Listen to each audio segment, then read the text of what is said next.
Hi, I'm Mary, And I'm Cathy. and we're with Pearls of the Soul. We've been kind of out of commission for a little bit, but We're we're back. back. When Scary stuff. Um, this year is coming to an end. We're at Christmas time, and I what do you want to talk about today? I don't know, Christmas is good. I know Christmas. we talked about this. We said, what should we talk about? And we discussed how we never talked about what we said we were talking about anyway. So, So we one don't. step away. Yeah, we don't know where we're going today. However, I would like to. I guess I freaked people out a couple of weeks ago or a week ago when I made that post about my cancer markers and that there's a spot on my liver or something. What's going on with that is, I don't know. I took a CAT scan and my CAT scan came out clear. Lymph nodes are great. Woo, good. Bones are healed. The bones are all healed. And then they see spots in my liver now.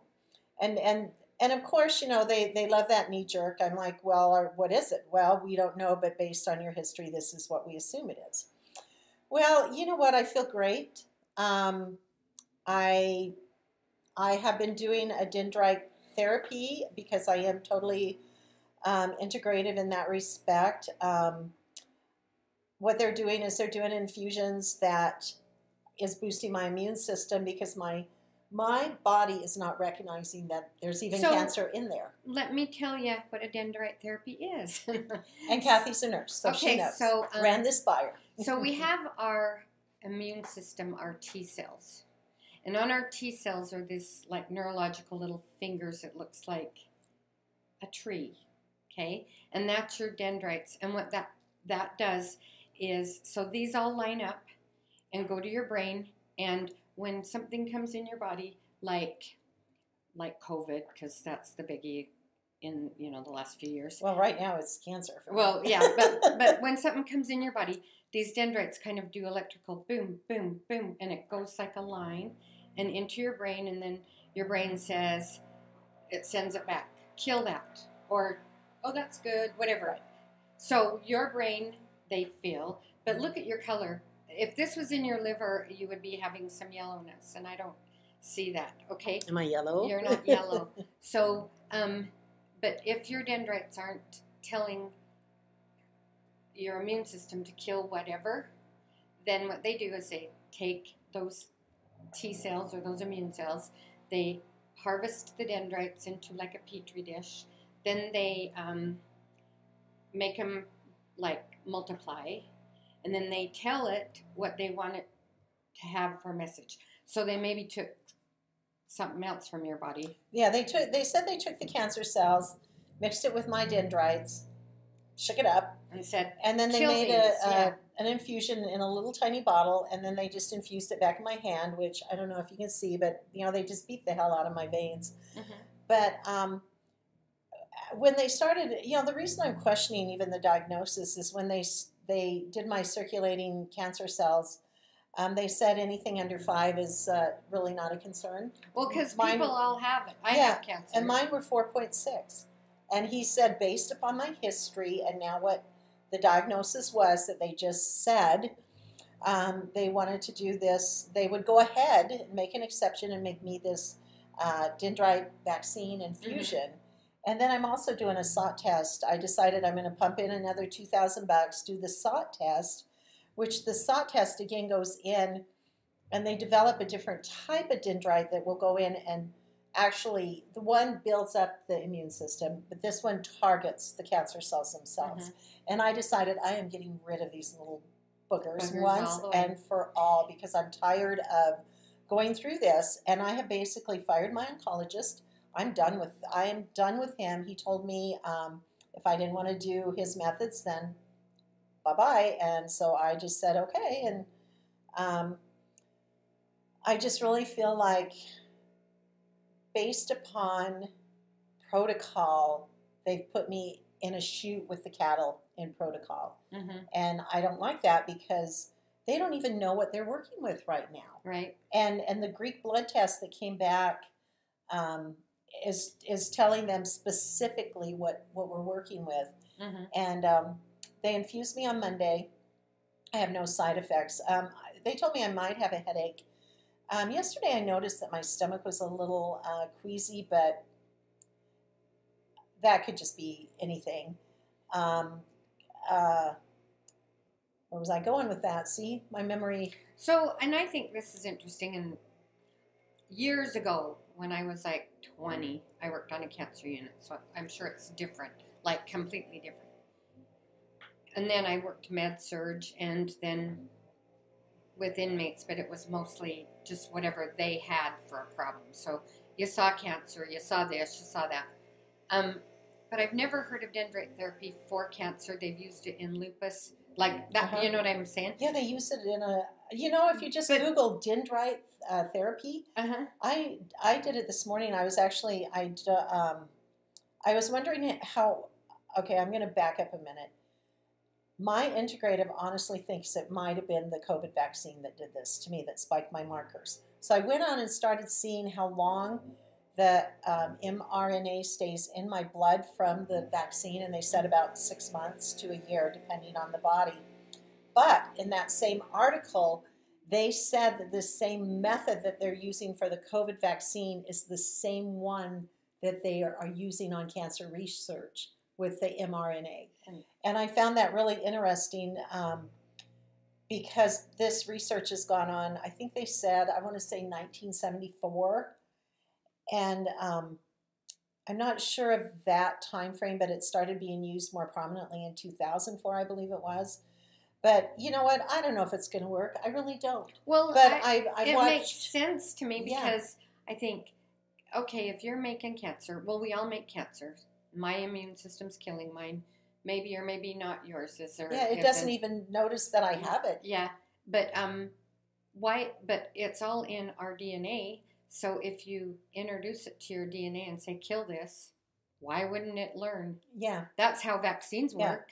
That's the point, is to teach my dendrites to target these cancer cells, because right now they said that they're not, according to the test, that they're not showing that they're even recognizing that it's in the body.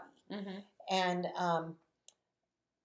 so I don't know, I'm not a doctor. I'm interested in this, but I look at you and I think, okay, my knowledge of cancer in the liver is it moves very fast. Your color will go yellow. It goes into your endocrine system because your liver... Pulling cancel. Yeah, because your liver filters everything. So in my head, I look at you and think, you should be yellow by now. It's been a few weeks, right? Oh, it's been months. Yeah. It's been since September. So then I think, well, maybe it's something else, because if you're not yellow, then... That's why I'm questioning the vaccine. Mm-hmm. I'm questioning the vaccine setting in my liver because I had to do yellow fever vaccine, typhoid vaccine, and COVID vaccine to go to China. And so I am questioning the vaccine. And then I ended up getting COVID a month later in October. I had COVID for 10 days.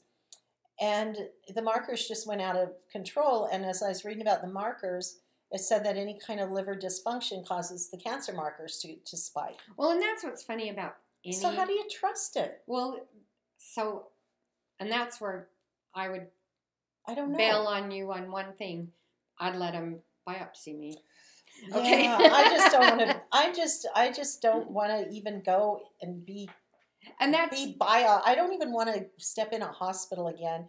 Well, I'm not... Okay. I guess I'm just to this place where I've been working with a German new medicine practitioner who is... we talk about biological conflicts and how in that split second your mind makes a decision that sends information to the cells. And as we worked on the biological conflicts with each case that I've had come up, the liver is actually about starving. And I have been through a lot of stuff with in the last few years where I just felt starved for love. And pull and cancel those thoughts again because I don't want them in my head anymore. And so I really had to shift some of those thoughts about my worth, my worthiness. Bone cancer is actually your worthiness, self-worth. And, I've just struggled with a lot of that. And I don't feel like I feel like I've accomplished so much. I'm an Mhm. overachiever, and that's some of the problems of overachiever is they feel like they've never done enough. Mhm. And I've had to come to that place where I am enough. I'm enough. And so when I started working then with a theta healer on that I am enough. I can do this on my own. I'm enough.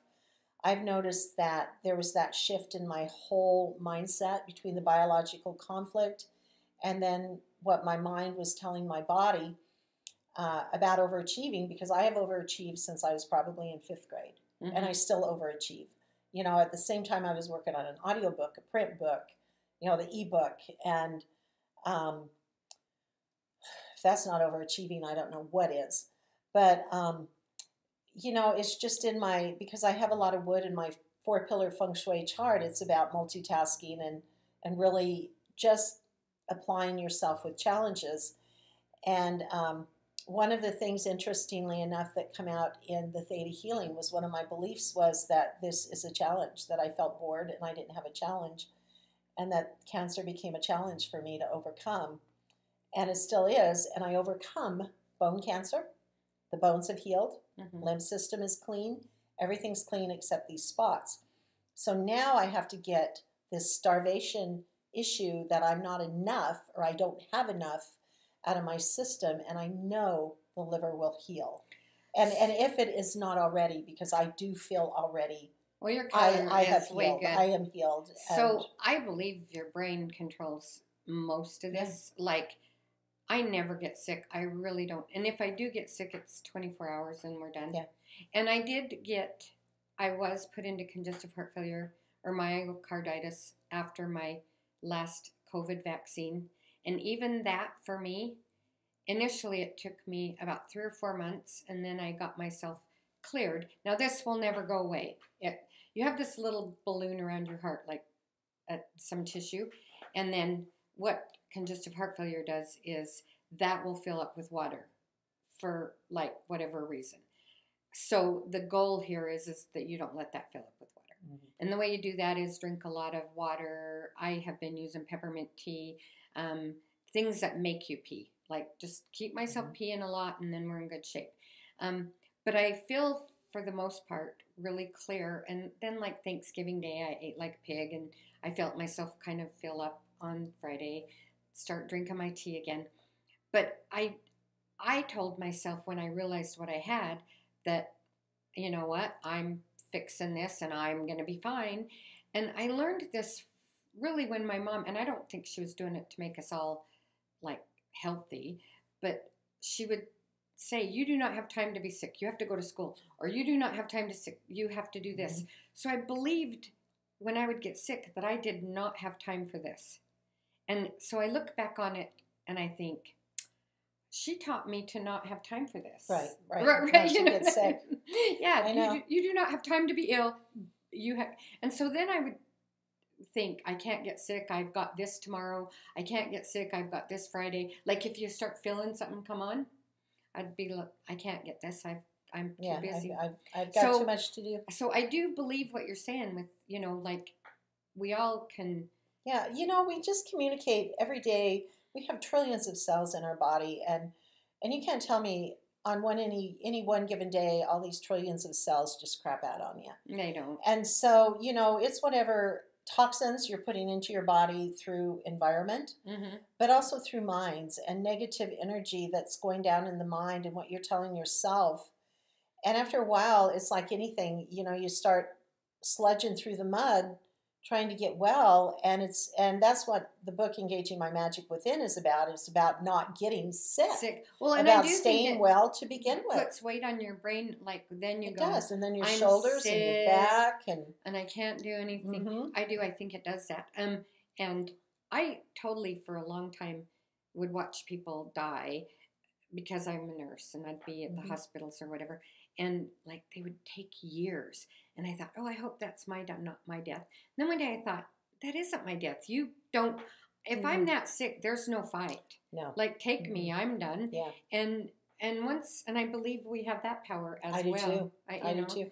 Well, that was one of the questions that my theta healer, Melinda Lee, asked me, and then also the German new practitioner. He said, well, the first question is, do you want to live? And I went, well, of course I do. And he said, you'd be surprised at the people that hesitate. Mm-hmm. And he said, and so if you don't want to live, you want to sit and think about that. And I said, no, I want to live. You know, I'm going to live forever. And then Melinda asked me the same question. And so that battle is 90% right there. But the other battle is, what am I going to do with the information that I learn? And what I want to do is I want to change the face of what cancer looks like, that cancer is not a death sentence, that it can be healed. We're told all of these horrible things that instill fear in our body. And I'm not even going to repeat what my oncologist said to me. You should repeat it. There's no bedside manner. My God. And in fact, I'm even, I'm thinking about filing a complaint against him because I think he's probably hurt a lot of people by saying what he said to me.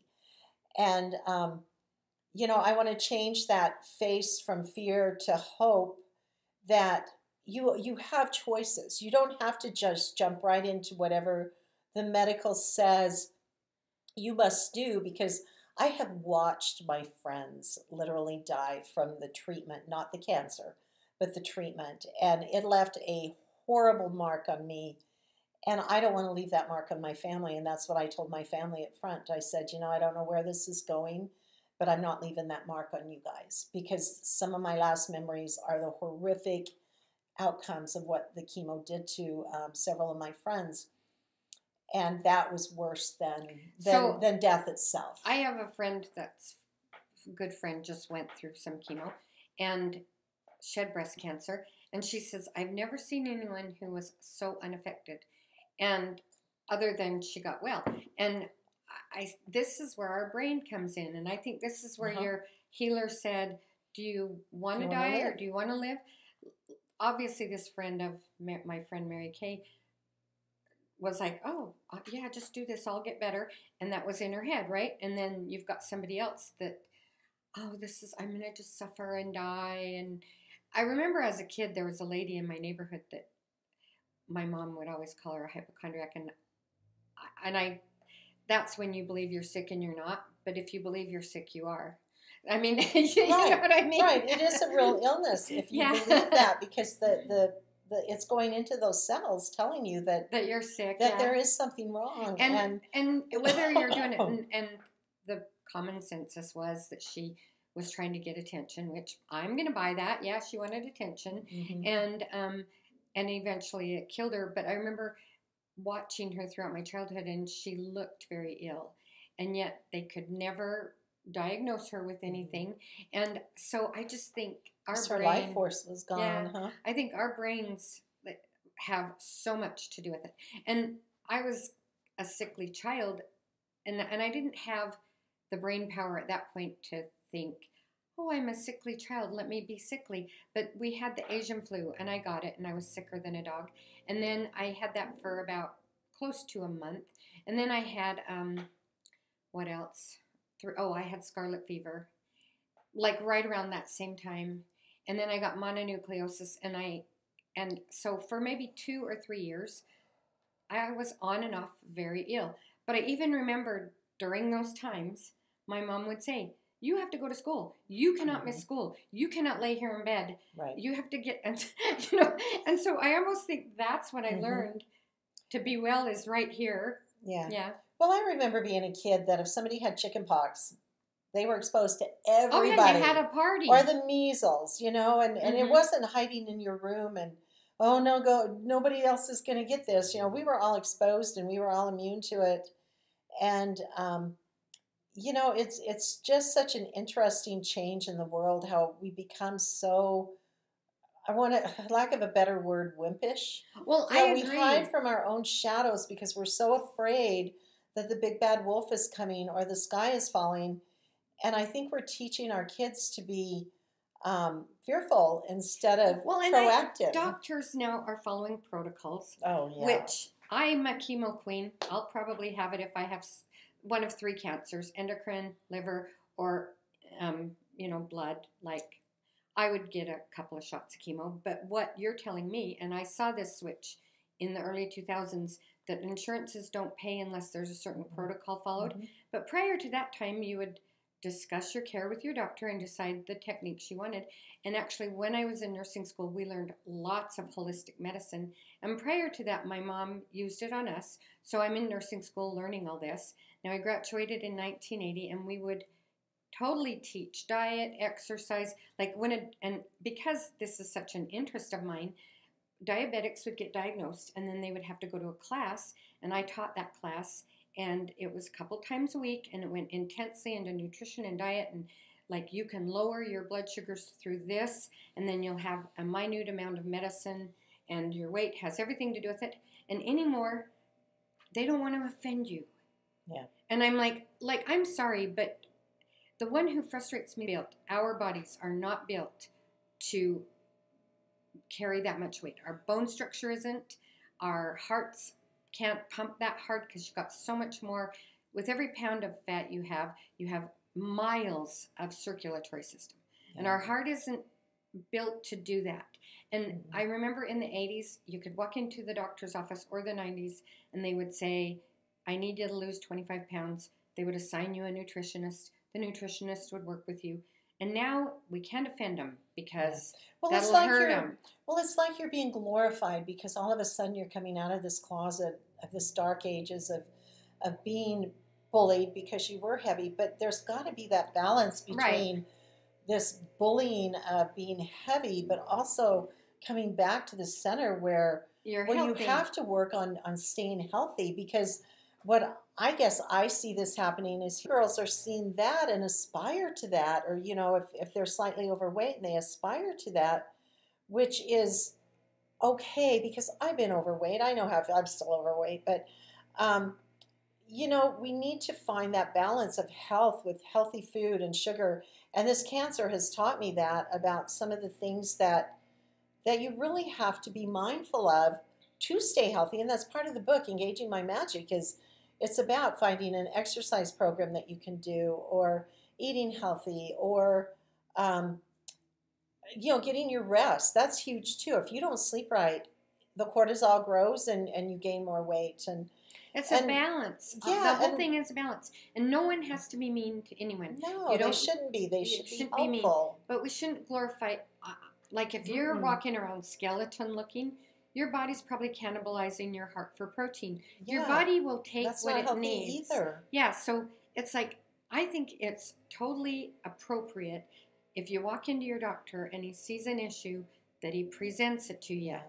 But I guess what we're learning is once the insurance companies got involved in our medical care and refused to pay over if certain things weren't done, then they no longer discussed options with us. Yeah, you know, we all have to be tolerant and compassionate, but we also have to be smart in our health. And I've learned that about myself in the last couple of years between the bone and the liver. And again, I need to trust my own instincts. I need to trust my God. When you lean into God, God leans back. And I have to trust that. And, you know, I had the voices just tell me, you know, I'm probably schizophrenic, but, you know, I had voices just tell me, this isn't for you. If chemo is for somebody, I respect that.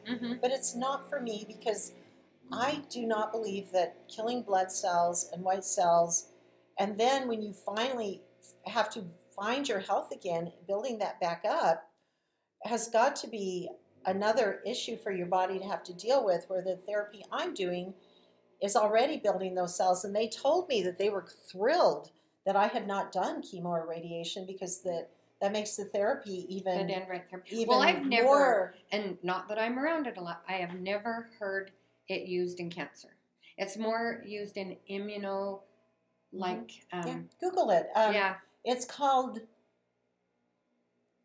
GCCR, or actually if you just throw in Greek blood test, it'll come up and it tells you all about it, because I researched it through 2 doctors. I didn't just, I haven't done anything knee-jerk. I took months to research it. And the first place that I had my test done was Reno, and then I found out of a place in St. George that does it. And between the 2 years, I had it done in 2021. I don't know. I've lost time. but there was like 4.3 circulating, and now there's 4.6. Mm-hmm. And he said, which is nothing. That's not any Well, kind of big raise at all. So where did all markers- this come in where you're so dying and find hospice? It just Yeah. doesn't make any sense. Well, especially with your color. Like, I'm serious. When I you, could see if I was crawling there's- in, but I if didn't. there's something wrong, your color will reflect it. Like it does. My husband had tiny, a minute. I have no makeup on, by the way. My husband had tiny, minute amount of cancer, and he was already looking sallow, gray Yeah. looking. And when we start to have, well, think of someone who's dehydrated. Their skin looks like dry and Right. white, and that you know, when you have a cold, you look in the mirror and your color's off. Yeah, and your eyes, you have big dark circles under your eyes. And, I have a birthday next week. I think it's next week. I don't mind telling my age. I'll be 69. That's 1 year away from 70. But I feel, like I'm going to make it just fine. Mm-hmm. And, I just hope that the dendrites work. And No, they are going to work. they are, because yes, You they kill are. yourself. Yes, they're going to work. And, I do the vitamin C infusions, Pectrosol. I have a lot of protocols that I use. And I'm just going to stick with it. And it's taken me this far, and I'm pretty sure it'll take me the rest of the way. And you know what? We should quit, huh? Yeah, we need to stop because my video is going to stop here any minute. And I don't want to lose this. So I'm Mary. And I'm Cathy. And we wish you Merry Christmas. Christmas. Love you guys. Be healthy. Yep. Be healthy before, not after. Not after.